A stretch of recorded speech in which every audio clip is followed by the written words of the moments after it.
intent to throw hard was the thing that on top of strength and conditioning kind of got me that first jump of like 77 to like 88 miles an hour. So it's like if I had gotten coached at that point, like it may have helped, but also may have like the wrong coaching would have Yeah. hurt me. And so like I think there's a level one to just like athletics, which would just be like let the athlete figure out his own body and figure themselves out before anybody says anything, because I think that will probably do more harm than good. That was Devin Hayes, and you're listening to the Just Fly Performance Podcast.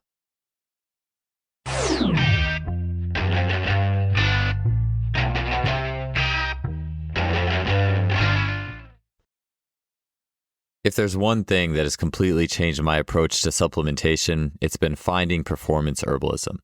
Herbalism is different than your typical supplements, particularly because herbalism works by harnessing the power of nature.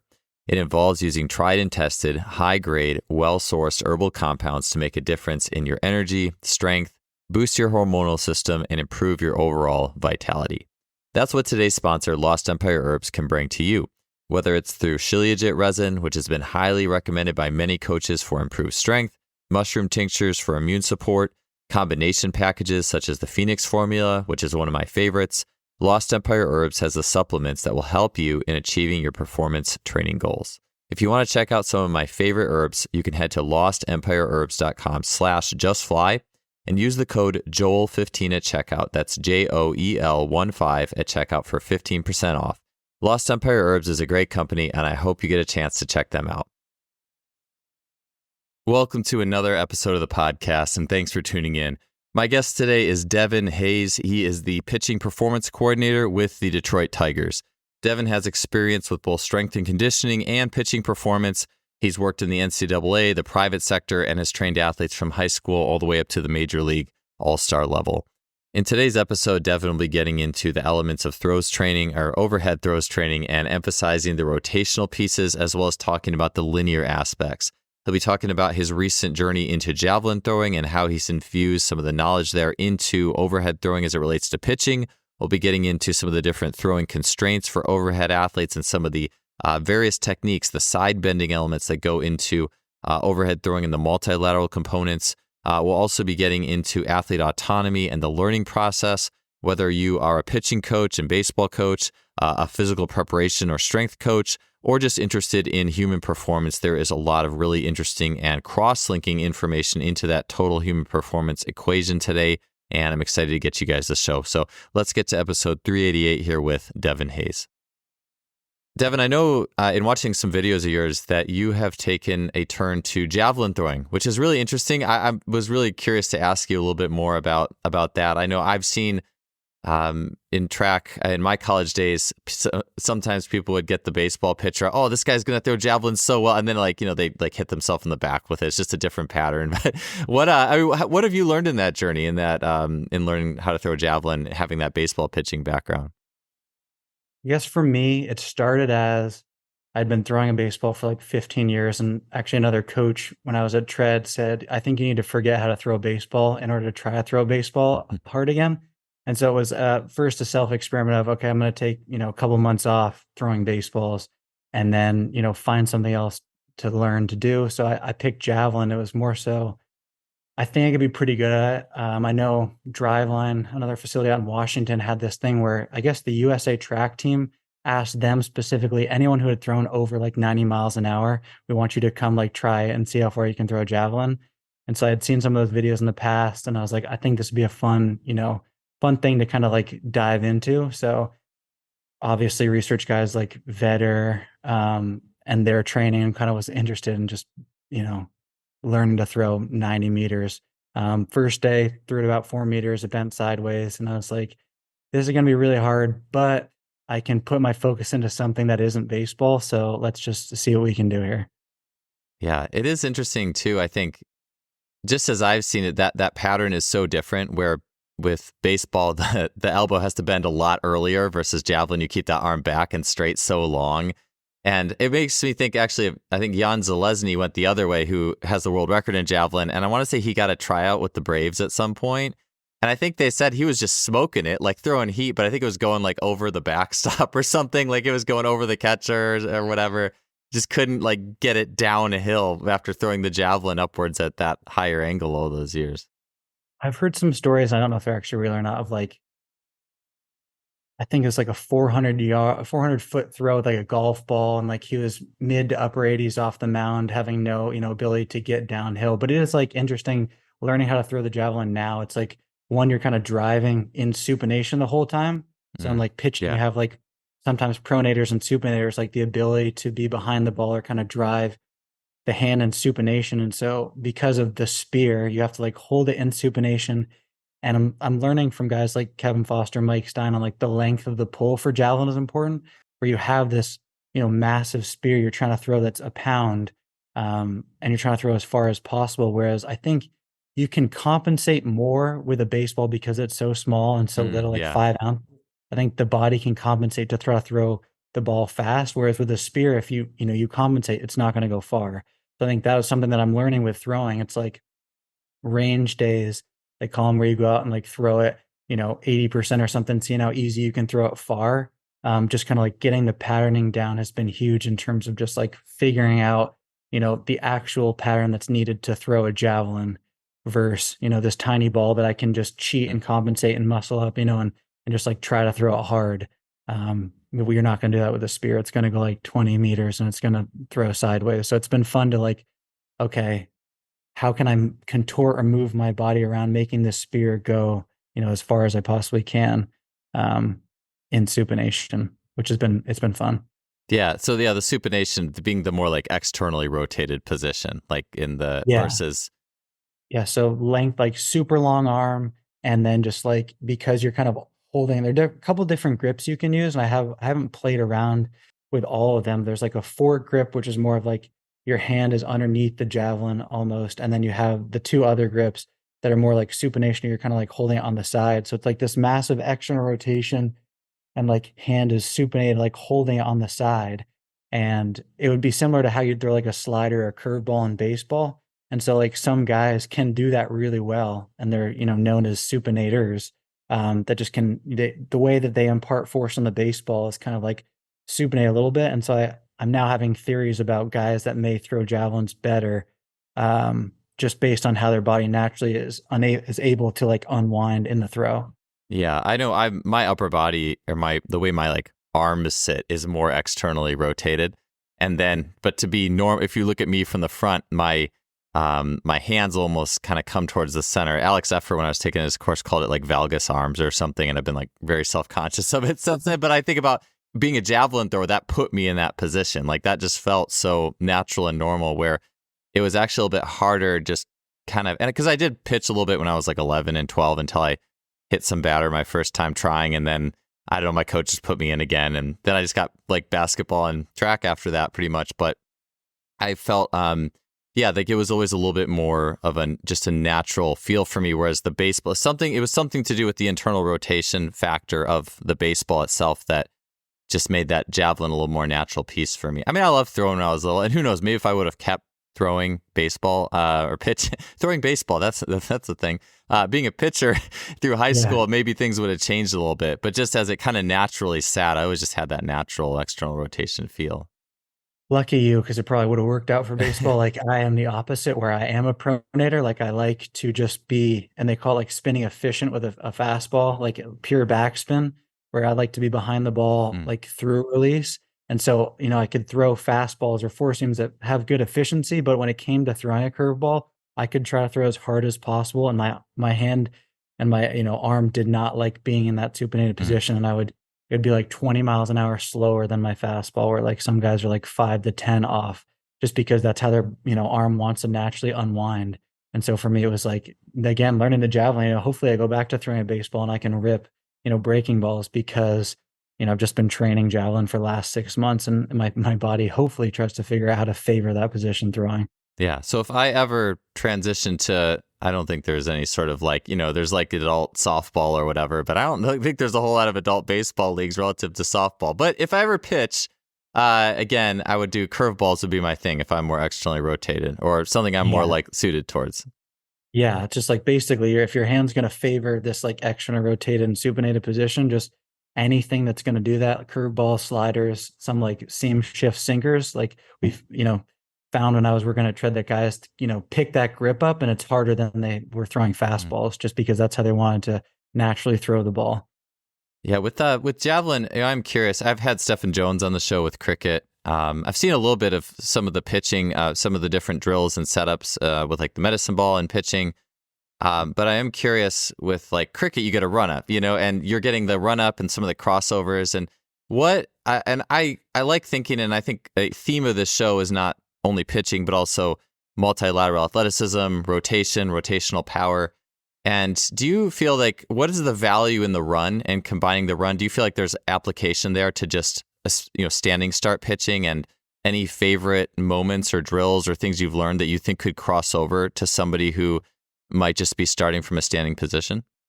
Yeah, so I actually wrote like an ebook basically on this, Hmm. referenced Stephen Jones in it. So it's basically, combining some events are more linear. So you have like the javelin run up, cricket, bowling, and then you have like rotation where I would call like golf or like just static rotation. More so on the I call it coil or clear. Basically, you have elements of both. Some guys have more linearity on their throw. So, a javelin thrower who has more of a run up. And I think you actually had a good video on your Instagram of Holland like running, like how rotation was Oh the yeah. primary driver initially. And then if you kind of watch some of those guys, it's like rotation at first, but then once it gets to a certain like speed, it becomes linear where it's just like impulse and you're reacting with forces. And so that was kind of the premise of the entire ebook was if you can figure out a way to get going, obviously not as fast as a javelin thrower would be with a run up, but if you can figure out a way, call it the drift in pitching. It's that Hmm. first move as you're going towards home plate. Get as much momentum as possible. You won't have to rely as much on rotation because you've created so much linear momentum. And so it was like the premise was coil Hmm. or clear, which is like rotation or linear, clearing where you just like sell out for either the drift and getting to the lead leg, or you're coiling as much as possible and using as much rotation in the throw as possible. So it's like that's kind of how I bucketed my system of just like, is a guy going to use linear momentum and sell out for the lead leg block and kind of like managing collisions? Or is it going to be like create as much rotational Hmm. velocity as possible to like unwind and unload that in the throw? Interesting. Yeah. No, I was always the big rotator person. Like Jan Zalesny had the super wrap. Like he would always wrap the javelin around him a lot. And I always struggled so much. And I don't want to make this so much just about the javelin specifically, but I think it would play into, I'm sure, like, but baseball pitching, how long that step is and all those types of things. I always struggled immensely trying to convert into a longer block. It was the rotation was my superpower. So I just really ramped that up. And I also tore my ulnar collateral ligament my second year throwing. So that was a very short college career and it took a long time to recover. And there's and I had other things going on than javelin. It was also very hard to find a field in Berkeley, California to throw a javelin around. But, it's something that I've actually come back to it recently. And it's been fun to try to apply some of the motor learning pieces to get that block. But I'd never actually heard anyone say that, like I like to think about it like you have almost like a well of your strengths. And that's the thing that you really can capitalize on. And so how would that play into like what you would see in pitching with the standing start? Does it happen more like what happens in the windup motion, like, and then extrapolate it out? Or what are some of Yeah. those conversions you see?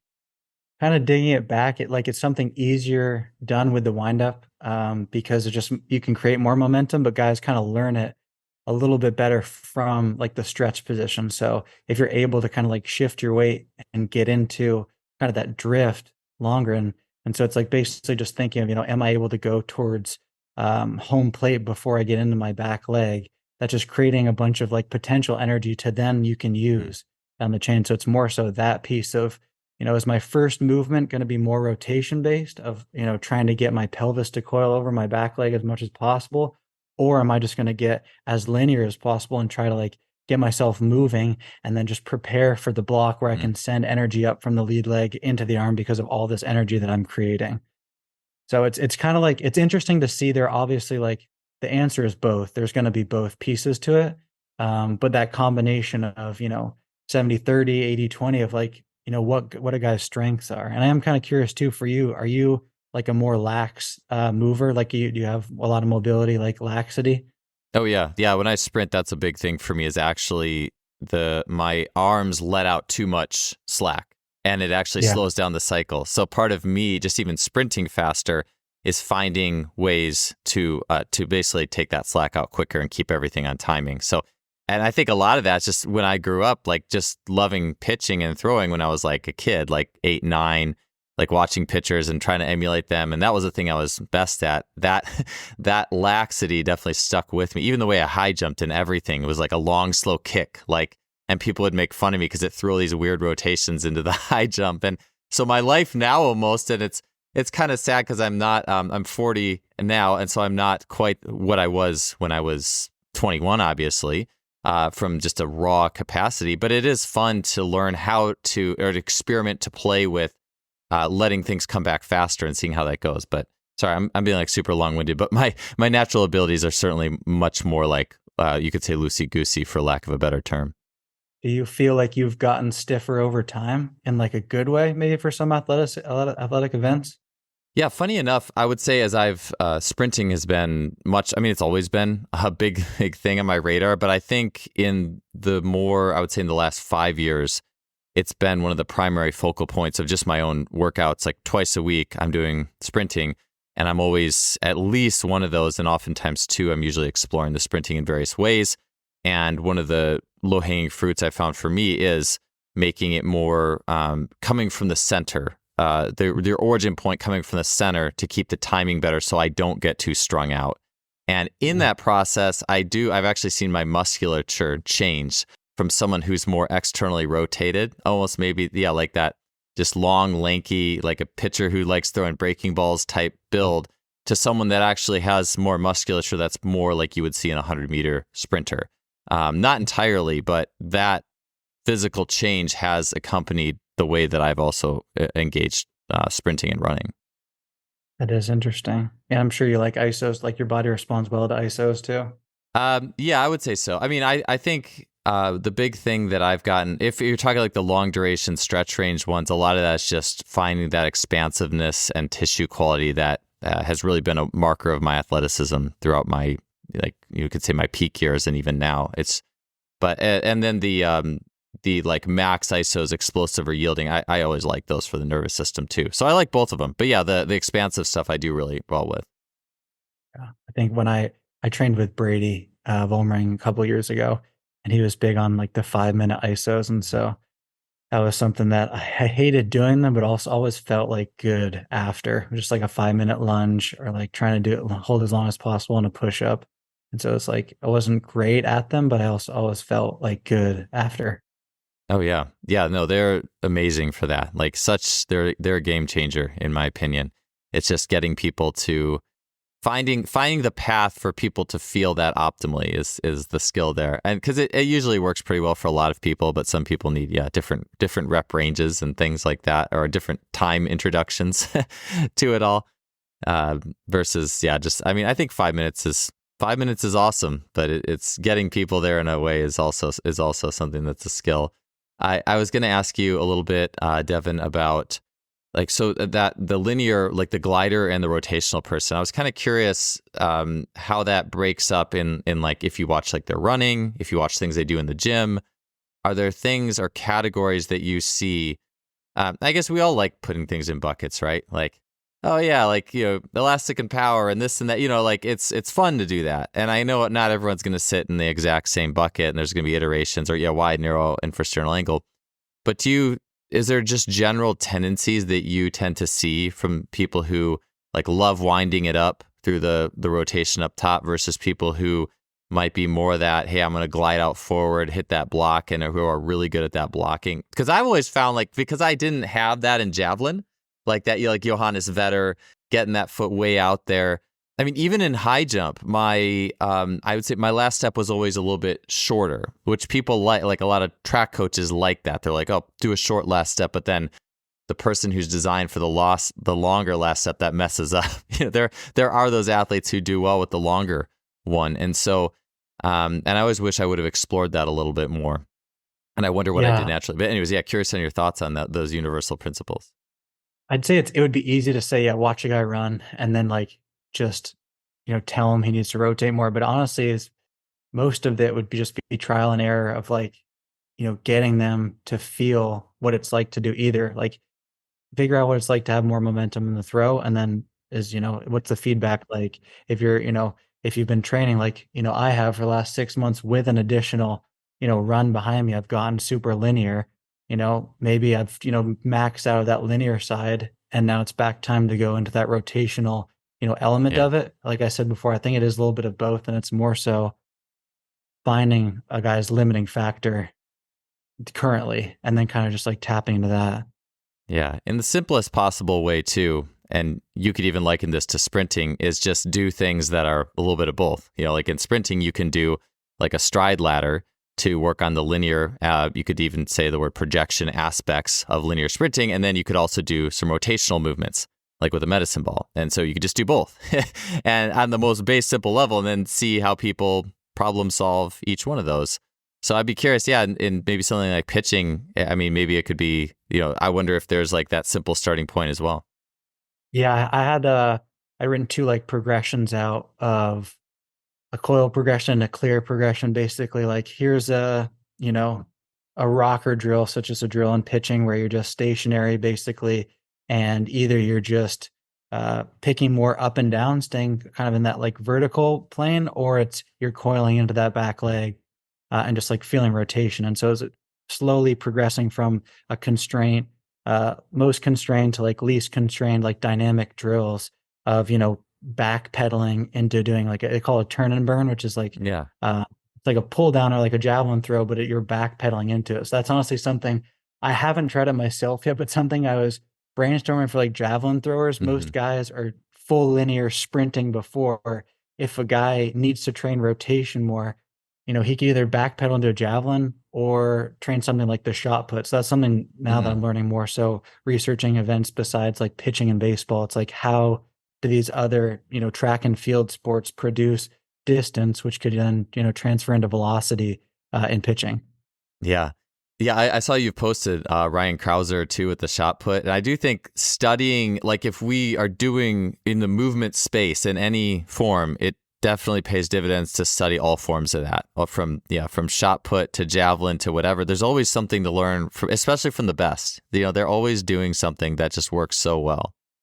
I saw that story with Krauser had like I think blood clots in his legs too, like the day before, a Oh couple days wow. before the event, and he still like performed it. But yeah, it was interesting like watching videos of him on how he's able to like again, it's a little linear, but a lot of rotation goes into the shot put, and then you have like vetter guys that are full sprinting, and even in javelin they like track how fast you're sprinting Yeah. into it. But something that I'm learning too that's kind of we have used in baseball is just how much is too much, where the guy ends up Yeah. if full sprinting down the track to be able to launch the javelin, are you slowing down because your body can't like transition that force from sprinting to the crossover steps into the throw, where I've been pretty much just hammering crossovers with Mike Stein, but Hmm. that's something the next part of it's going to be that sprinting transitional period of full run up into crossovers into launch, which again another skill, but could be important to kind of learn something from it. Yeah, that's got to be something fun though too if you've been pitching for so long to do the running, the skills of the transition steps are so like they go so far beyond hey, do these three things. Like so often it's like we're coaching a skill. Hey, we'll do this, heel up, knee up, toe up, and sprinting is the easiest one to make fun of, but like hey, do these three things and you'll have it. And the transition in any throw is so much more complex. You realize so fast that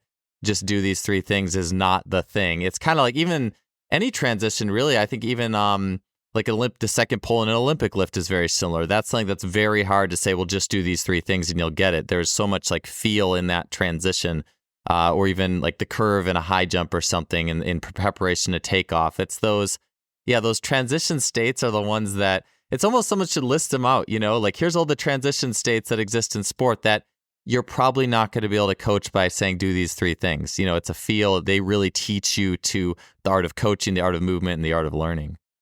Yeah, and then it's like I think in baseball you have like the constraint drills, but like constraining the transitional period and kind of like figuring out what that, transition looks like. You have the second pull of like the crossover steps, just been hammering. Yeah. Baseball, I never had to do any type of crossover work at all. It was mostly just like, figure out how to throw this ball hard and try a bunch of different drills off a mound to do it. It wasn't ever like sprint, then do a Hmm. crossover, then just try to launch the ball the javelin as far as possible. Which in baseball we do have like pull downs, but I think I was telling you before, it's like you can't compensate with a javelin. Like you Hmm. can't, the ball being in your hand, you could, manipulate your body as much as possible because you don't have to work around a 1 pound spear that's just, you know, whatever 6 or 7 feet Yeah. long that you're throwing. So I think that becomes a trickier part too, is the stability the shoulder has to have to be able to hold that position in that drawback position before you can actually launch it.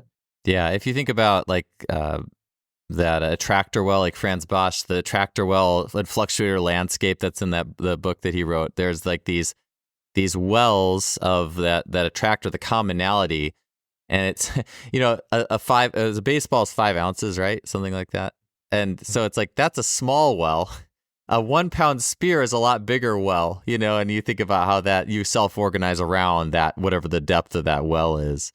I've never thought about it that way with throwing, but it makes sense to me. Yeah, you can just, and that's the interesting part about baseball is you have so many. I feel like with javelin there are a couple different ways, and so you kind of just see they're, guys are going to throw a little differently, but you have this like the common, checkpoints that guys have to get into a javelin to be able to throw the javelin far. Whereas baseball, I think there's more so, you know, a wide variety of positions guys can get into because the ball is so small. You just have to make ball go fast. So it's like I'm going to contort my body in these different positions, but at the end of the day, it's a 5 ounce ball, and I have like all this body to be able to throw it as hard as possible. And so there are less movement options with the javelin than there would be a baseball because it's just the constraint that you have. Yeah, I'm sure that explains why you have pitchers who end up throwing more like kind of sidearm or even submarine. Like you would never see that ever in javelin. Hey, the submarine javelin. But I mean, I know Kevin Foster had mentioned like even Zalesny though, his release for the javelin was way more out to the side than we would think. Usually it's like typical coaching. A lot of times it's right over the top. Make sure you go right over the top. And maybe that's a good place to start, to be honest, because if I had a bunch of, you know, 12 or 14-year-olds out with a bunch of spears and just letting them throw it like side, kind of, that's not sidearm how he throws it, but you know what I'm saying? Like that would probably be a disaster, They're probably a better place to start with that over the top and then explore from there. But baseball, it seems like you could self-organize over time much more naturally in accordance with whatever your strengths and your body structure was. Yeah, I think it's also the constraint of the game. Like with baseball, you're trying to get a hitter out. And so like although velocity may be the number one like predictor of success, if you throw sidearm and can get out at like a high rate, then it doesn't matter, how hard you need to throw. Whereas Yeah. like javelin's pretty much only outcome based on how far does the javelin go. Hmm. And so that's the kind of we had a spine guy that we used to go to when I was in Charlotte, Dr. Nevin Markle, and he works with a lot of Panthers guys. And he would basically say, the spine is going to set the plane. And so although it looks like it's, 3/4 over the top for Leslie, it's just the amount of like side Yeah, bend he's side getting bending, yeah, in there too. influence that like release position. And so guys who can get more side bend in the throw, it looks like it's more over the top. And guys that get less side bend, looks like it's sidearm. It's kind of like you want the spine to influence the arm and not the shoulder, because I think that's when you get into trouble. Like, your shoulder's only going to have so much violent range of Hmm. motion, above like, 120 degrees of abduction. Like you're just going to be forcing it at that point.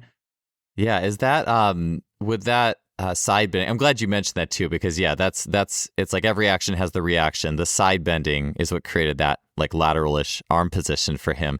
Is that a constraint that you would explore in just throwing athletes, like just various amounts of side bending action, frontal plane, like it kind of playing around with?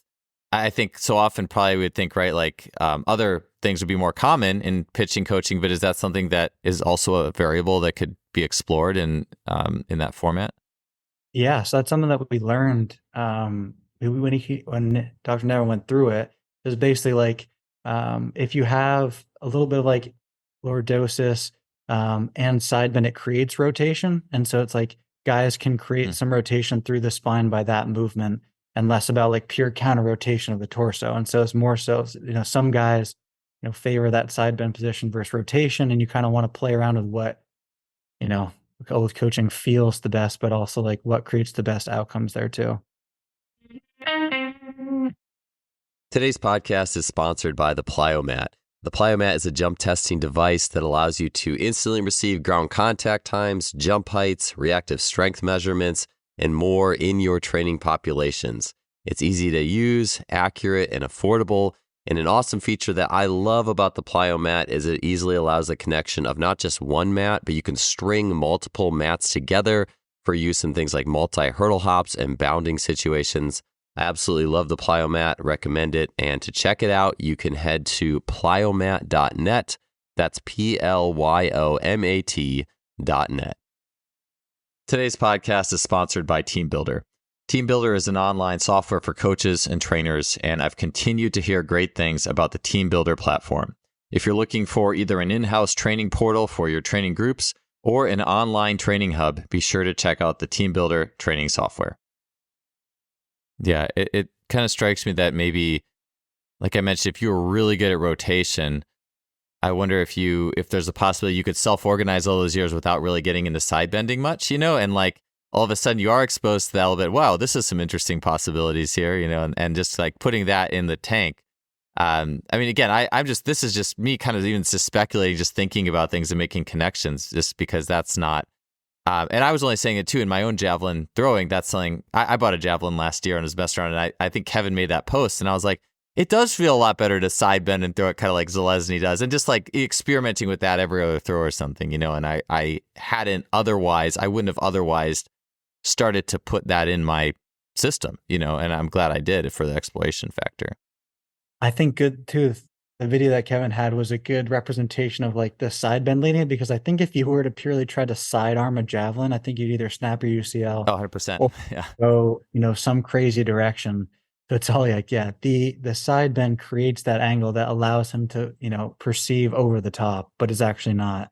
And so it's like, there's a baseball group called 108 Performance. I think guys have, been trying to do over the top throwing forever. Once they just feel themselves like be with and throw sidearm, they kind of just cue them to throw sidearm, and a lot of guys throw harder because they've been coached that like over the top all these years. It's like once they're told to do something else, throw sidearm, feel whippy, match the plane of rotation, they end up gaining velocity just because it's more natural for them, and it's kind of like they haven't trained it before. Yeah, that brings me into, and again, I like things that can go universal. Is Dan John has talked about same but different. And his example in the Easy Strength book was like, hey, Tommy Kono did Olympic lifting, but then he did bodybuilding in the off season.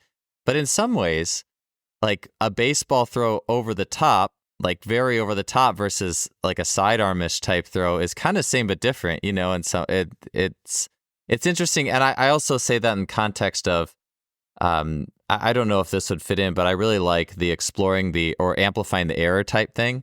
Like if you were trying to do one thing, well, and you said, hey, do the other thing.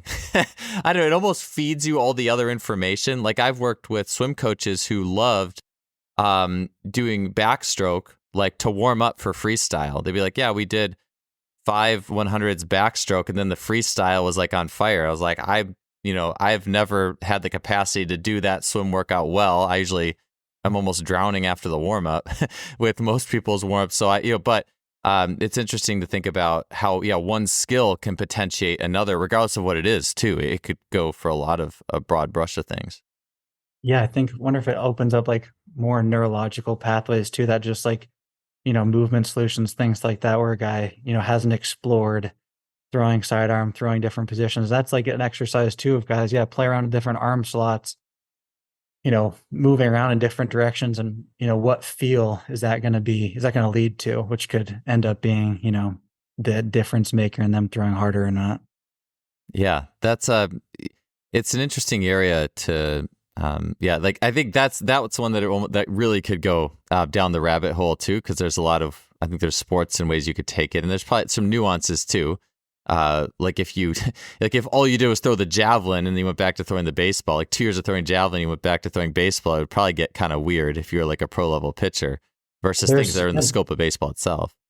There was one guy that was at Driveline, Ian Walsh, who did that for like 6 months. So he'd only hit, I think, 93 before. And for 6 months straight, he just threw javelin and did bench press and kind of more like a javelin thrower. And his first day off the mound, he hit 95. Did he really? So that's amazing. Yeah, he just had tapped into something else, which I think that was kind of the reasoning behind one of the other tread coaches, telling me to do that, to try and do that, was like, whatever way, has gotten you this far of throwing a baseball, like Mm. your body like pattern that. So at this point with, 28 years of experience, or 20 years of experience throwing a baseball specifically, you kind of have to forget throwing a baseball is like, and figure out something else. And then when you come back to it, hopefully, you get the new approach for it becomes a new thing.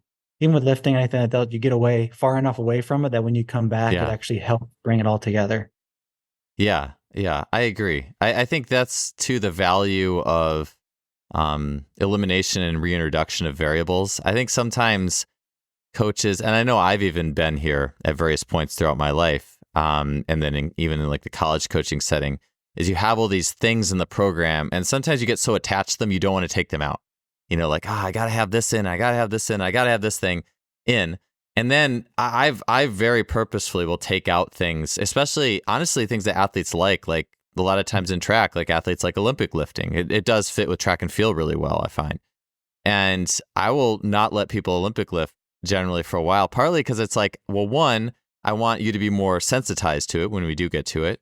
But then two, I also want you to learn to function without it. Because sometimes it's like we almost get so attached to some of our favorite exercises. We don't, it's like because we all did this skill before we found those special exercises, like we were all pitchers or jumpers or sprinters or basket, whatever it was, before we found these things. And then sometimes we get so attached to them. I also think there's just something to not having those, but then like you said, like to do a different version of the skill. I think it probably would be similar in track. Like if someone just did high jump their whole life and hit a wall, it's like, hey, go do triple jump for a few months and I'll see you later, Like for a lot of athletes, that could be a big positive. It's almost like unless you're the absolute, like you are so built to do this thing, like you're an absolute freak, totally built to do it, and your body just self-organizes its way. But otherwise, it's almost like your body, it's like giving your body bandwidth to find a different way to do that thing, Yeah.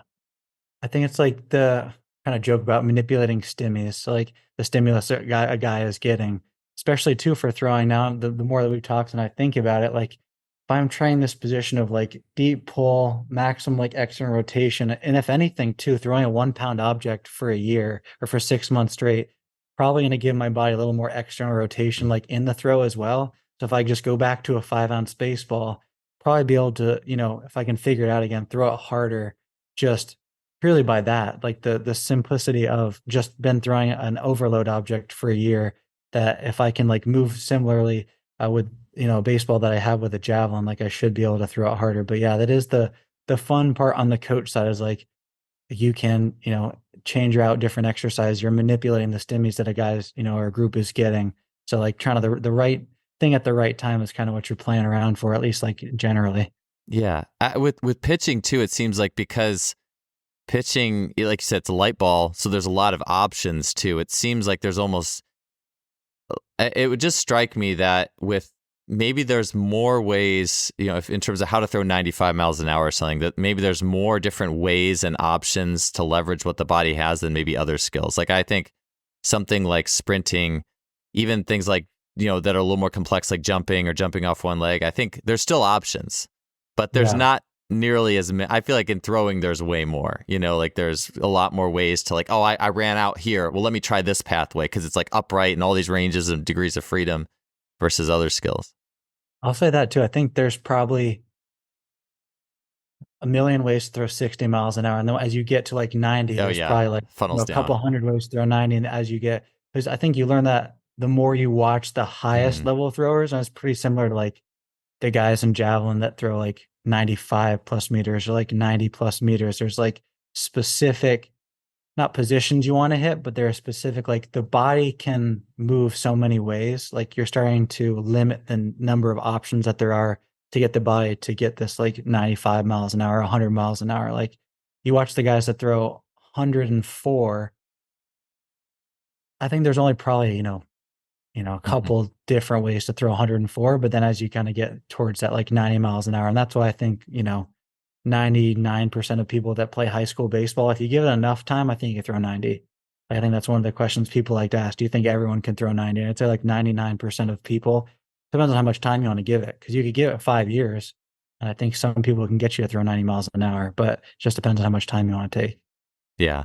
Yeah. I think about that compared to like something like track and field and sprinting, where if you're slow twitch and you have short legs or something, you could dig up all the options and you're Yeah. probably not going to run, sub 11 or whatever, no matter what way you take. But I feel like in baseball, there's, to at least be competitive, like on a collegiate level or something, even if you're not, air quotes, a great athlete, you could find some way in Yeah. some pathway to get it done. And that's maybe the cool thing about it, like there's this a greater expanse of exploration to find how to get that. But then of course to throw 100, totally different story. That's more like being an elite track sprinter when there's also less options there.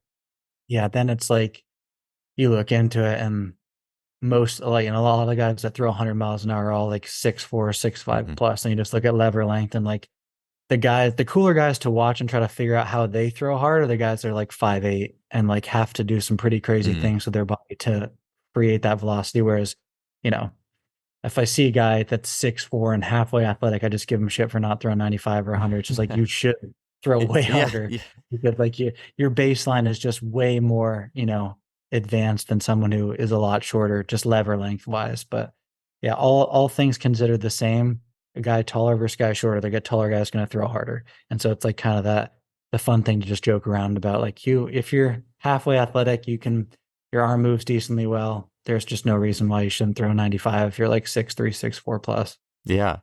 Yeah, it's right. There's different coaching avenues. Maybe one is technical, but then the others make fun of the person because you should be able to do this. That's the main one. Yeah. No coaching, just make fun of them until they throw as fast as they should be.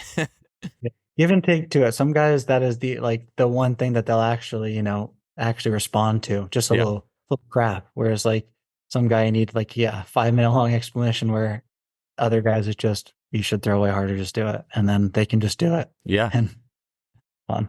Oh yeah, yeah. It is amazing. This is maybe a little bit of a tangent, but it's funny. I was just walking to I'm going to be coaching high school track here this upcoming spring, and just even walking to the track meeting, being in the track environment, like I feel my body like actually changing. The way I walk changes. Like I start to feel more pressure on kind of that like fifth met head, that like spring off the ground. It's just something about the environment even, and I just go back and I think about all even just the, like you said, like the coach, like if you're the type that responds to that, like, getting someone to make fun of you a little bit or motivate you in the way that's meaningfully motivating for you, or be in that environment.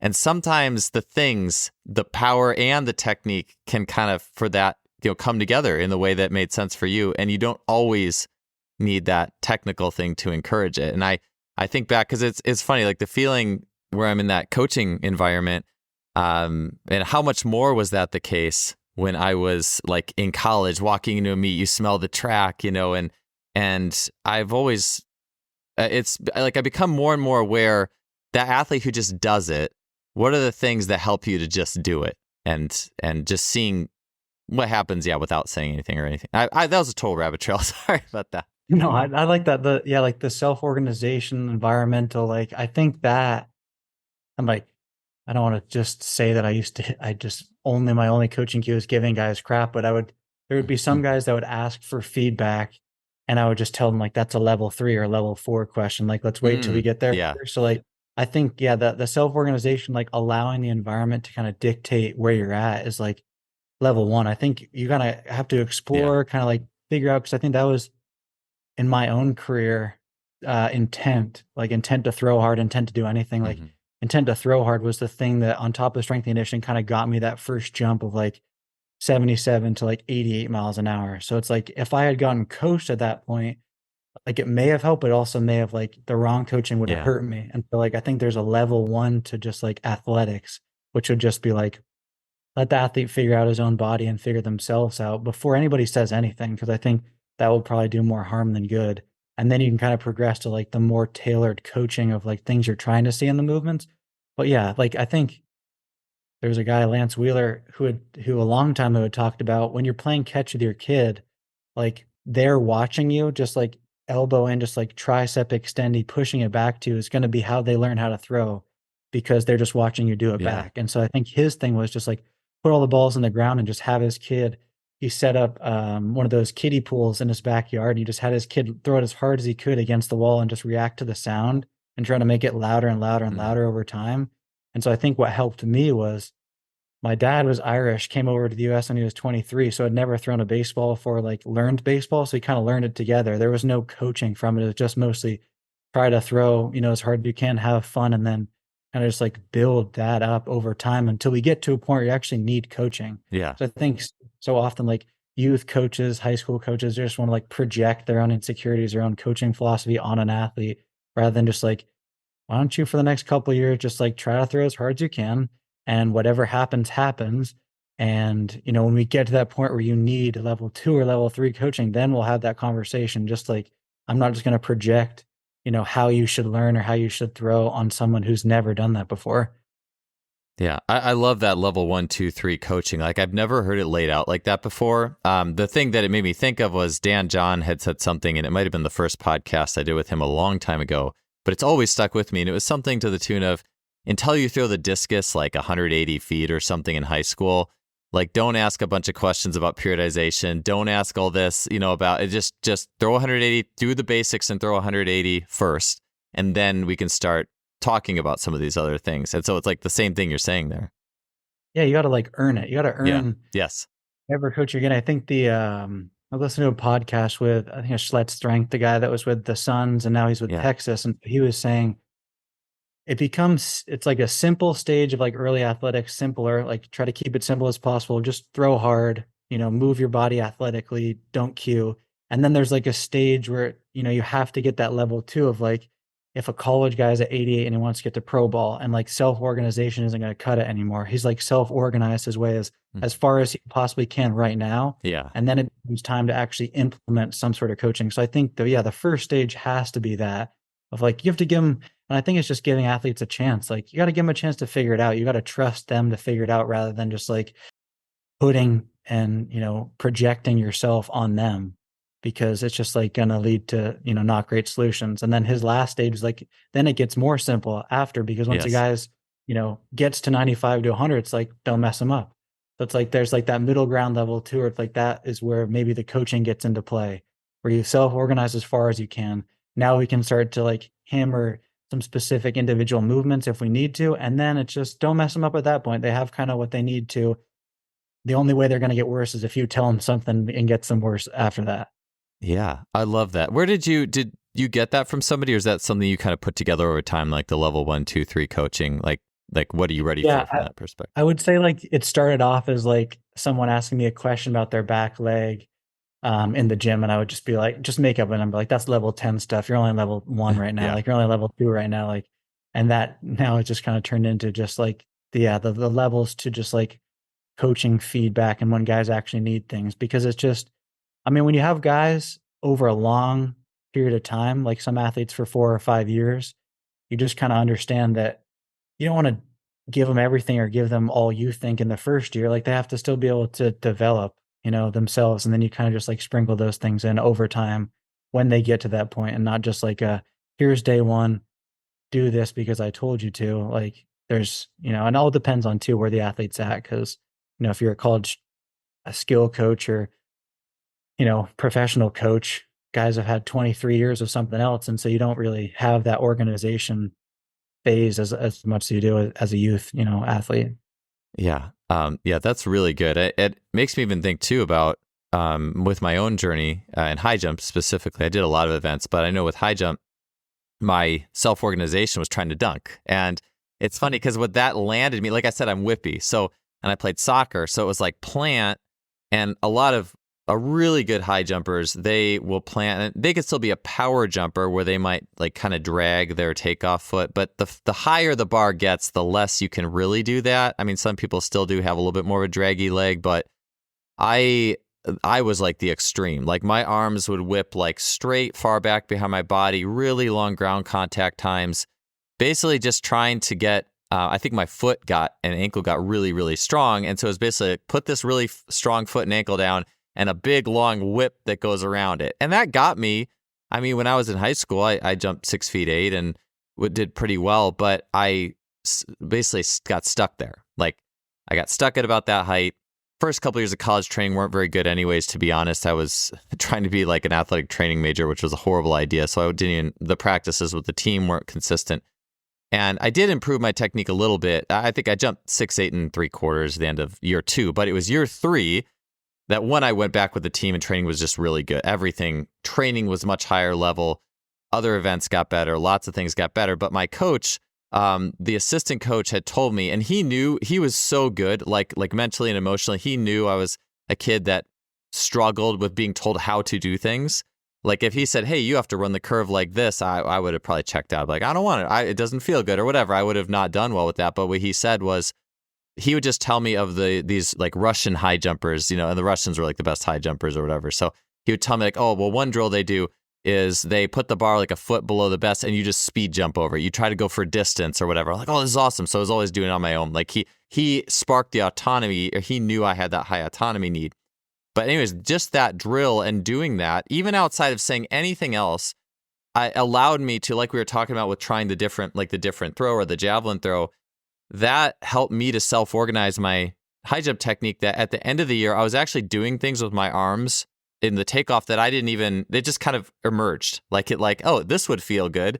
And I did that. And I was blowing away 6'10" routinely, and then eventually jumped 7 foot that year. And long story short is I started with the journey of self-organization. It only got me to basically 6'8", 6'9". At that point, I needed someone else to, and ultimately it was delivered to me in a way that worked for me. And the coach was brilliant enough to know that I needed that. But I think if I would have gone in high school, no one coached me in high school. Our high school track coach was the distance coach or the hurdles coach. So it's like, "Hey, here's the high jump pick, go figure it out." And I think if I would have had someone like being like, "All right, this is how you high jump in, short last step, and do your block like this and your arms like this," I wonder a lot if I would have, that's like going backwards, right? Where you get all the coaching first and then you know what I'm saying? Like I kind of feel like I might have held myself back if it would have gone in the reverse order, or I got like the level 3s first, not level 1. Yeah. Yeah, because I think then you're just limited. We talked about like applying the stimulus at the right time, or like stimulus at the right time. It's like the stimulus can be coaching. Like you can coach your guy into the stimulus. So it's like, yeah, if you had gotten overcoached or, you know, told exactly what to do from the beginning, you wouldn't have had the potential to like play around with all those possibilities to figure out and get to a point where you stall, which I think people like avoid like getting to a point where they're stalling, but I think that can actually be super beneficial for guys to like Yeah. actually take something as far as they possibly can by themselves, then reach a stalling Mhm. point and then reach out for help. And I think people reach out too early, um, too soon, and don't like allow themselves to really get to that point. Um, but I think, yeah, it's like that your coach just gave you a drill, basically said, and in baseball, we kind of have like different constraint drills where I was talking about like the coil or clear progressions that people have to kind of feel different things. And I think as a coach, it's honestly better to just say like, here's this drill with little feedback. And again, let the guy, self-organize or kind of figure out a way how he wants to do it on his own. And then you can kind of just like work through some specific things if you really need to. But I think far too often, like coaches could just be a lack of trust or something else where they just like feel like they have to project their own coaching Yeah. on an athlete and less so have this give and take where you trust the athlete just as much to do what's right and kind of figure it out. And then you kind of work through it rather than just like, do this because I told you so. This is how it has to be done. This is how, Zelazny did it. And you have to throw it like this. Where I think it's understanding the person, having a good relationship with the person, then knowing what type of uh, for information or how the guy needs to be told. Because again, your guy gave you a drill. Like I think a lot of times an athlete, a way an athlete coach coaches is super important for how an athlete learns and listens, especially like teaching. I was telling my brother like last week, I think if a lot of the teachers I had in high school had taught the way I wanted to be learned, I would have learned a lot more Mhm. subjects, like a lot more things because I would have been interested in like how they teach. So I'm learning Spanish now, and the teacher that I have is like uses emojis or like my style of learning. So I'm way more into it than I would be if I was taking, a Spanish class and Oh there's just yeah. some writing while I'm trying to figure it out. So I think how a coach coaches, which kind of has allowed me to be more of a broad, like build a relationship, not have a specific style of like, I need to tell you my way. It's more so like build a relationship and you're going to tell me how you want to learn over time and then we'll figure it out together. Yeah, I like that. Even with the emojis, that would have helped me out a lot. A course I took that I really enjoyed recently, or at least in the last, maybe it was a year ago, but somewhat recently, was DJ Murakami and Chris Chamberlain's course. They just called like torque chains, I think it was called. And it was based off of Julian Pineau's, a lot of it. Basically, are things either internal torque or external torque in nature? And things that are external torque start on the inside of the body and move towards the outside. Things that are internal start more on the outside and direct things towards the center line. But which honestly, that's a mouthful. I'm becoming more and more aware of the importance of brevity as I grow in my coaching and being an educator, and how important it is to have that clear line, the simplest communication. One thing that those two did so brilliantly was they just called those fire and ice. And it was all based on things that could be done with emojis on the phone. And then there was some other ones like smoke, there was like a spiraling. But if you just see fire and ice, it's just so much easier in that learning process in so many ways than saying, and I think the internal and external torque can easily work too, but there's something that's just kind of cool. Like if you just think, hey, it's a bunch of high school students or something, like they'll see the two emojis and they're like, I think that could click very easily for that type of group, and that would have been good for me too. Yeah, there was a podcast I listened to about like people who, like 90% of people voted they want to be entertained when they learn. And so it's more so like, how can you entertain someone while they're learning? And so acronyms like Coil or Clear, something super simple that a guy can just remember, when they need to, especially for pitchers when, guys are on the mound during a game, yelling a cue on like internal torque or something like that. Whereas they've had this like repetitive, either cue or some sort of thing they can go back to when things go wrong. And that's kind of, again, what I've been big on with a lot of guys is just, here's a couple things that, you can remember. So when things go wrong, you have this like blueprint or map, and they're usually simple, like fire and ice, things like that you can go back to when you need to, so that when you're stuck or, it's the middle of the season and shit hits the fan or things go wrong, just like keep it simple, go back to it. And you like have, your few things that, you need. Yeah. Yeah. What is it like the brain can only handle like one, maybe two things at a time, and anything beyond that, it's like a logarithm how ineffective everything instantly becomes. So it's almost, if you can just have that one little, even like a symbol, like, so that's like a myth, not like a myth, like a false reality, but like something that's just a lot of information condensed into one small story or one small thing, there's a lot of value with that. I had something I was just going to say this one thing as well. With the self-organization and allowing and giving time for that, is I think so often, and I've had other conversations on this podcast about this, but in like a private sector setting, like an athlete shows up and, or just anybody, it could be a golf lesson, it could be a pitching lesson, it could be whatever, there's an expectation of instruction. Like it'd be so interesting to think, all right, I'm going to pay for this lesson, I'm going to go get a tennis lesson, and the guy's literally just going to watch me hit for an hour or something, and I think too about the martial arts. There's stories of this, at least. I'd love to find the actual, like, this is where this happened. But apparently, like, to enter some dojos to study under these martial arts masters, you had to do like a 10 or 15 or 20-minute horse stance outside the dojo, and then they'd let you in. And I find that funny. It's like, well, how many strength and conditioning facilities would be not underwater if that was the business model? Is first, you have to do this, and then you could train here. But it also makes me think a little bit about, I was listening to an interview with Adam Archuleta, who trained under Jay Schrader. So Jay's, like his main protege, had one of the best, if not the best, total NFL combine performances of all time, across, like, with considering like the pro agility, vertical, and all those things. And I guess before Adam even started with Jay, I think Jay gave him like a basic program to do. Adam did it completely on his own for a few weeks or months or whatever. Got great results, wanted to train with Jay in person.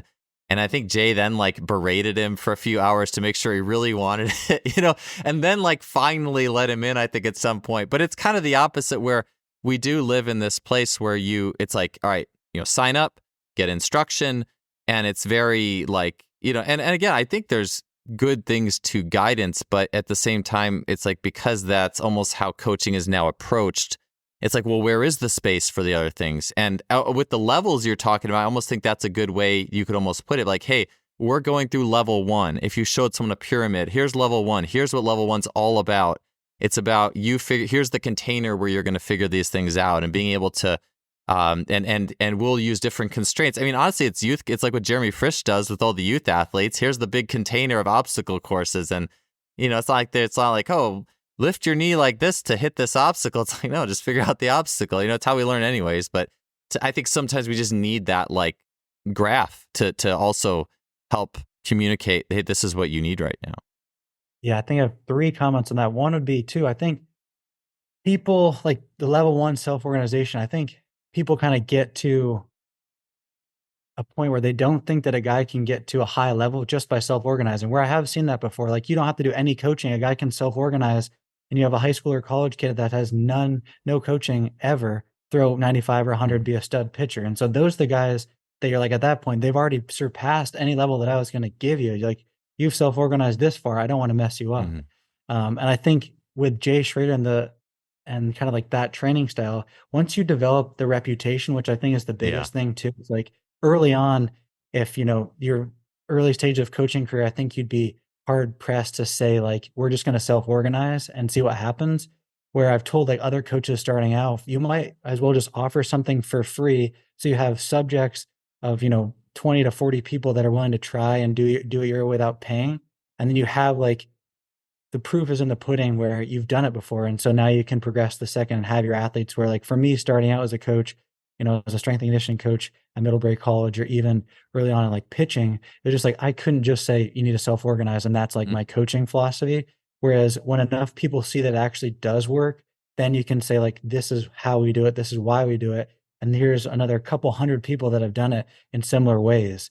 So I think you have to get to a point where you can say like, this is why we're self-organizing, is because if I coach you, and I've said this on phone calls, once I got to a certain point in my coaching, it was like the first call was always going to be, I'm not going to say a lot to you.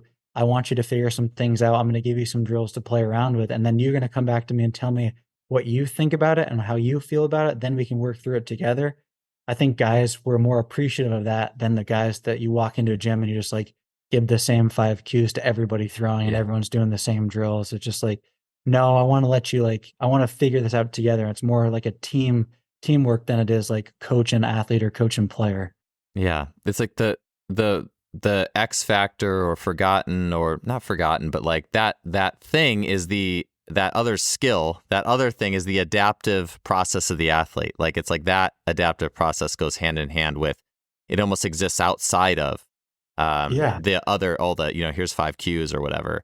And it's like, and you can bounce back and forth between the two, like when appropriate. Like, I think it's not to say that those, some athletes need more instruction. Like the guy who's the high jumper with me, he was a grade below me when I was jumping in college. Like, he wanted lots of instruction. I barely wanted any. So, I'm sure he would want you to tell him stuff, where some people are like, I'll just figure it out, and like, but it's like the best athletes, I find, I'd be curious what you think. It does seem like the people who are the best athletes are the ones who are more the figure it outers. Those are the ones who, they just can get it, and the good coach sees that they get it, but then they also know how to work with the people who don't and how to give them the thing they need.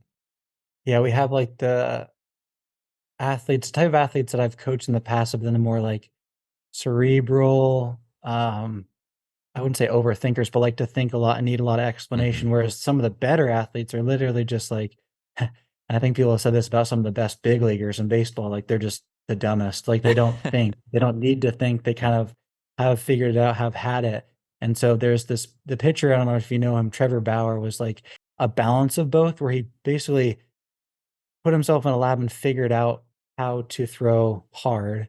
And then he was analytical enough to be able to like go back and forth. And I've only ever met like a couple other athletes, like a guy I worked with, Tyler Zombro, similar to that, where you can pull into I'm going to be super analytical. I'm going to be super like, where's my body in space? But also when it's competition mode, I can flip that switch and compete, which I think a lot of guys don't have. And so a lot of the athletes that I've coached before have been like the overly analytical, tough to flip that switch, but in a training setting, they're really good. And so when it comes time for like game time, it's like a lot of my coaching was, you need to stop thinking, because when it is game time, you can't, this process that you have right now of thinking of where you are in space cannot happen. Like, it's more so just go be a dog. Yeah. And then when you're kind of review. Yeah, sorry to interrupt you, but I was literally just thinking that as you were talking, I was like, animals are the best athletes. Like you want to be that, like I post like a bobcat jumping over, it was like jumping across a pier, like from one to another and just hot, like, or even a cheetah chasing down prey, like, or whatever it is, or the dog jumping and catching a frisbee, you know, like you want to be that, like that, whatever that is, like that's the state that you want to be when it comes time for it. Cause that's like the most pure, there's the least amount of like excess messing yourself up intellectually. It's just everything is the purest channel to movement there is. So it's just an animal. It's like, yeah, intellectual resistance gets in the way of like what you're trying to do, the movement. So it's just like, don't think. And then the best athletes are the ones that are able to turn it off when they need to, like the think mode and just like go, which is, it's cool to see like when guys flip the switch, like the differences they can make, even in a training setting where you can see some guys like you literally, it's as if they're pitching in like the ninth inning of a World Series where they're not thinking about anything. And if anyone talks to them to like yell at them or like freak out on them, it's like they are able to go there. And it's like I've only ever seen it with very specific guys that have been in the game for a long time that have pitched at the big league level where they can just turn it on and you know when it's like they've gone in like dog mode and then they've like out of it, they're like the nicest human being ever. And then when it's time to throw a bullpen or they have like an outcome they're trying to get, they will flip the switch, they'll go into like their dog mode, and then once they're done, it's like completely normal personing and they go into like a reset, which is just, I don't know, it's a cool like mental side to see. Yeah, I was thinking about that just the other day when I was doing a sprint workout. I was thinking about, everyone knows Feed the Cats, and with like, you watch sprinters, like really fast sprinters, they almost actually seem to be the ones who walk the slowest. Like if you watch them just walking around, a lot of times it's like super slow, like kind of like this interesting. I find it interesting to watch how different track athletes, just their walking gait and tendencies, like a high jumper versus a sprinter. But I was thinking to myself, it's almost because they're trying to create a polarity too. It's almost like, because that person who, like, I remember when I was in college, there was a guy who walked around campus who had literally the name the Speed Walker. Like he was like, would just bear down and like hunch over on his backpack and just like truck to classes, like, da, da, da, da, da, da. And honestly, that guy's, I mean, who knows how fast of a sprinter he is exactly. But if you're always in that mode, what polarity are you creating? You know, like those, the cats are the ultimate with just like the super chill. And I started actually do that between my sprints. I was like, yeah, like you're like saving it up. You know, you're kind of withholding a little bit because we live in a society that doesn't do that, that doesn't withhold things. So it's like you watch these people who naturally get it, like they withhold. So when they go, they're, like cat or dog mode, like you're saying, like either or. My dad's a big soccer guy, and so when I was home for Thanksgiving, he showed me a video where it was Messi's coach talking about how he walks. So like he walks the most of like any soccer player like during the match because he's either like, that polarity he's saving up for when he needs to like attack. And so it's just like video of him basically throughout a game just like walking, and then you could see like it was almost like preparation for like when he needed to turn it on, he knew when to go. And then it was almost like, that either saving energy or that polarity of just like the dog versus not dog, I guess. But it's just it's super interesting to see those sides of it, and just like they can get to such a high level because they also on the other end can stay low when they need to. And I think that just like adds to it. Yeah, 100%. No, I think there's so much, with the Messi thing too. There was an interesting video of how he does more scans too, like with his eyes than other players. And it's almost, I wonder if part of that's when he's walking so he can slow down and be more aware, and just everything gets taken in, and so that would be a cool podcast. Someone on Twitter had posted that and I was trying to follow up with that. But anyways, let's a couple more questions here just before we close this out. And one, you had actually mentioned with the turn and burn, and I remember the first time I saw that drill was at Proforce. I think Kevin Hollabaugh was talking about it, and I come from Javelin world, so it's like you can't do a turn and burn with the Javelin like that. Or you actually could, but it would be difficult. Can you? I don't know. You'd have to kind of have it facing the direction. I don't know. I mean, go try it and get back. I'll try it and get back to you. But I was just thinking about. One, actually, it brought me even to back to the linear and the rotational, because I actually see that in like dunk takeoffs, like a running 2-leg jump. You have some people who are just like you said, like they actually linearly will drive straight into that takeoff and have less of a pivoting action at the end. Like Isaiah Rivera comes to mind. He jumped, I think, like a true 50-inch vertical off 2 feet, and he's very like straight line in nature versus other guys like Connor Barth. If people know who Connor is, I've posted videos of him a few times, has a much more rotational jump stop type setup. And so I was just thinking about that in the sense of like, might you love, I'm sure, and they both were, I'm sure, very like no one coaches dunking takeoffs. I mean, it's getting into becoming a thing, but it's really not.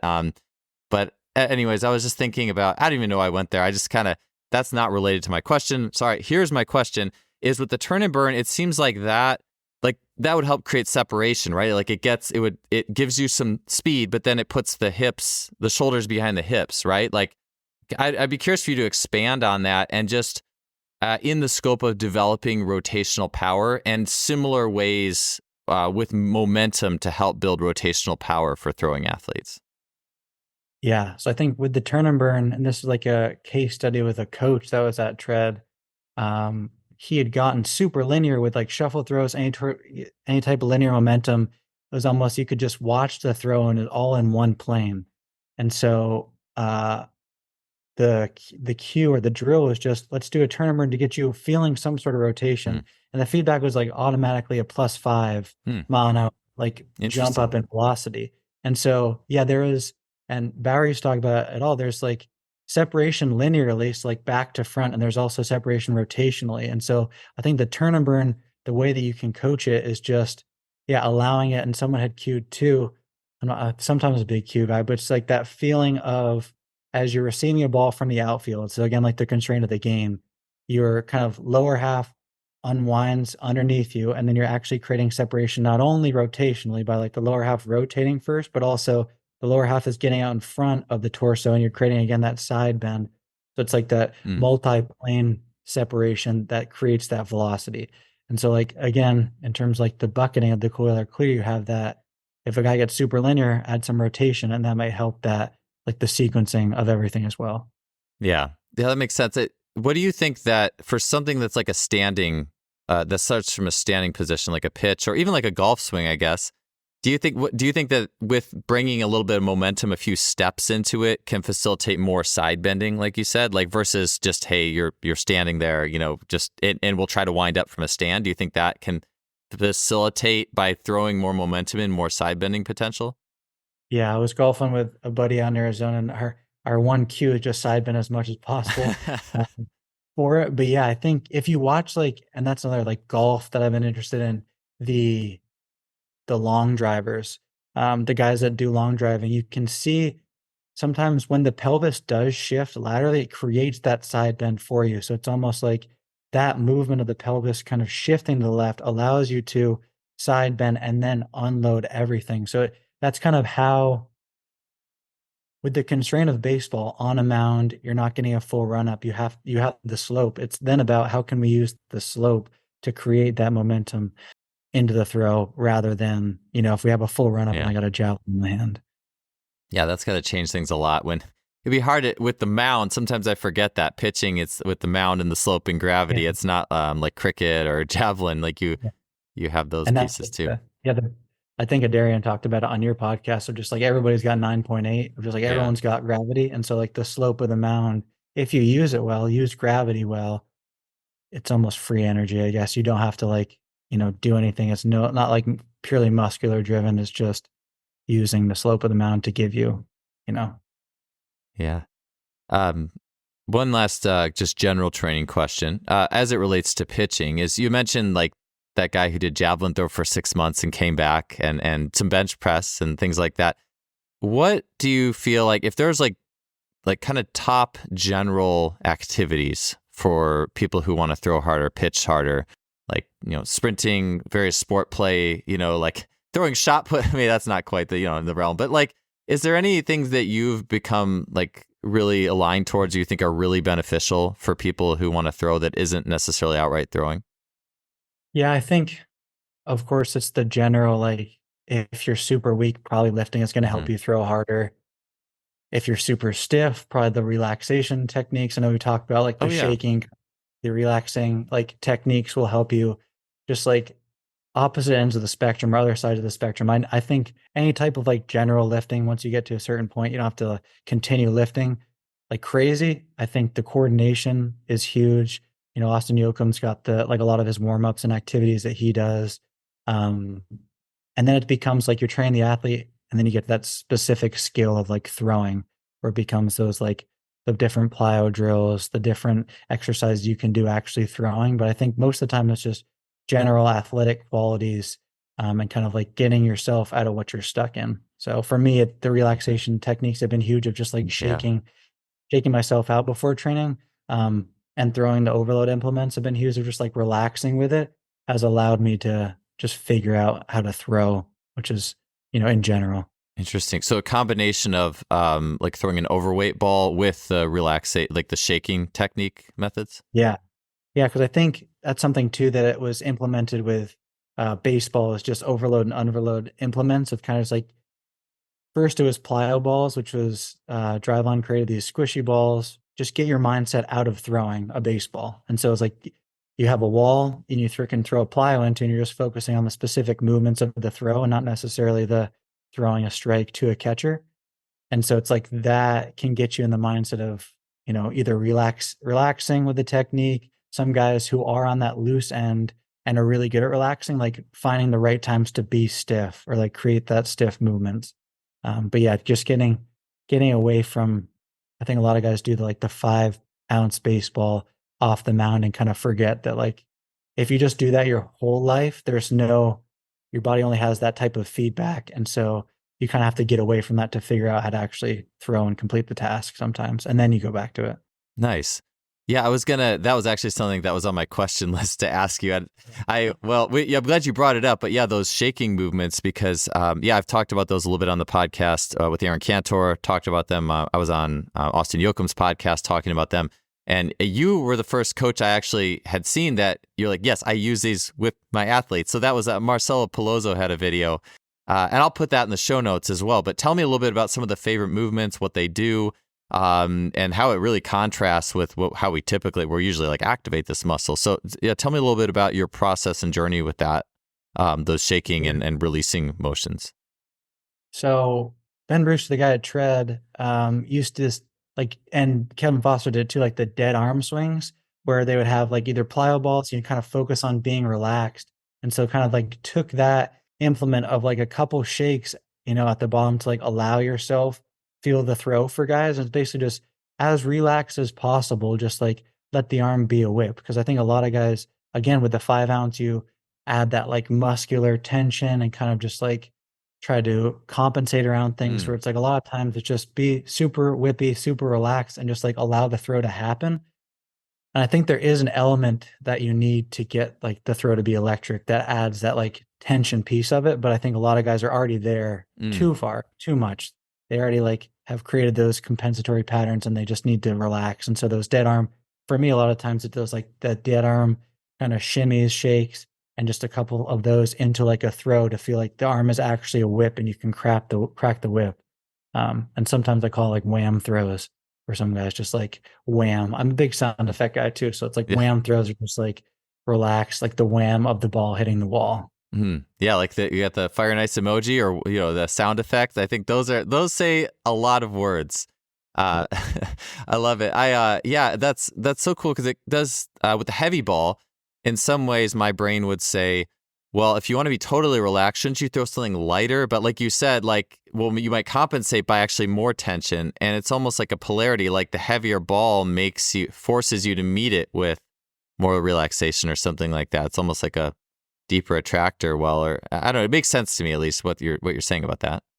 Yeah, I think with the heavy ball too, there's more like proprioceptive feedback, I guess, awareness of where your body is. So it's not like that. Like if you have a 3-ounce ball and you're trying to be a whip, you might as well like use your hand, I guess, and just like that. But I guess with the ball and you're actually throwing something, you have some awareness of where your arm is in space because of the 1-pound object that is at the end of like the lever. And so you can kind of like feel where it is and then just like throw it. Oh, yeah, that makes perfect sense. And I know, yeah, like if I was to go out and throw a golf ball right now, like there'd be no the reference would be not existent. But I know all these shaking things with a javelin that weighs a pound it's like easy because you have that reference point. And yeah, I think what's similar is as I've grown into, and Aaron Cantor really got me going on the different shaking movements. And that was honestly just back in August. But everyone I know who has taken those on, be it coaches I know, my own clients, have absolutely loved it and gotten really good results from it. And one of the things that I think would be interesting that I have not tried yet, that I think would be really fascinating, would be doing like controlled overspeed sprinting for people. Since sprinting is such a common, like everyone knows sprinting, like do the get towed at maybe not faster than your max velocity, but at about it. And then do all those shaking movements before you go get towed at max velocity and use that as an extra method to see how easy can you make max velocity feel. You want to disinhibit that stuff. So see how you can do it. And yeah, for me even too, like some of my jump stuff, I'll do, like if I'm dropping down off a box, I'll do shakes before I drop off. It's almost my, and that way I go with gravity. And the goal is not just to land smoothly, which that's always is the goal, but to use the shaking to help that landing process feel even better. How good can I make this feel in addition to just getting the reps in? That's been a big one as well. Yeah, you're like manipulating. Yeah, at that point, you're like manipulating the brain's feedback of relaxation into like I can actually move this fast and be relaxed. Yeah. And like again, it's like sometimes I call it like a safety thing for the brain where it's like, okay, if I move this fast and I'm relaxed, then I can definitely move faster and maybe still be relaxed, but I won't get hurt from it. So I think it's almost like tricking your brain into I can be relaxed and also have this super high output. And sometimes with pitchers too, you have like the radar gun of just, they throw 90 really easy and they're almost like, wow, I can throw way harder than that. And you kind of like build that up slowly. We had like a thing called 1 mile an hour bullpens with a guy where it'd be a sub max, like 90 miles an hour and then sub max 91, 92. And they'd often surpass like their max velo because the relaxation was the primary focus. And then you kind of just like build intent off this like relaxed state that you started out in.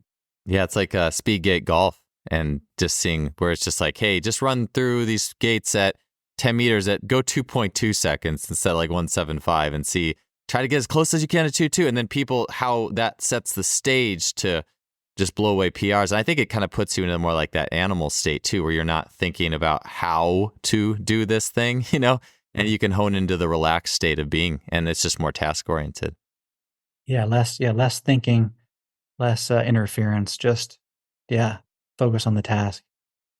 Yeah. That's cool. Last question for you. In your official opinion, do you think having a mullet helps you to throw faster? I mean, there's some mind-body stuff, I'm sure, but any thoughts on that one? In my professional opinion, mullets and mustaches equal plus 1.5 to 2 miles an hour velocity. So if you're willing to put in the time to grow both of those things, you will throw harder. Yes. Do you think that's specific to baseball? Would that work for golf? I don't see a lot of that in golf. What about do you think it worked for long drive, or do you think that's really specific to baseball for whatever reason? Yeah, we're going to have someone try. I'm pretty sure I was looking for long drivers the other day. I think there's one German guy that has a huge mustache. So mustaches and mullets equal velo and hitting the ball farther. Yeah. Awesome. I love it. Yeah, that's a good substantial point to conclude on. But the one thing I can say with certainty, yes. Oh, I love it. Well, sounds good. Well, hey, Devin, it was wonderful talking to you. Thank you so much for being on the show. Appreciate it. And I'm excited to do my next javelin throwing session as well. You gave me a ton of great ideas. All right. Thanks, Joel.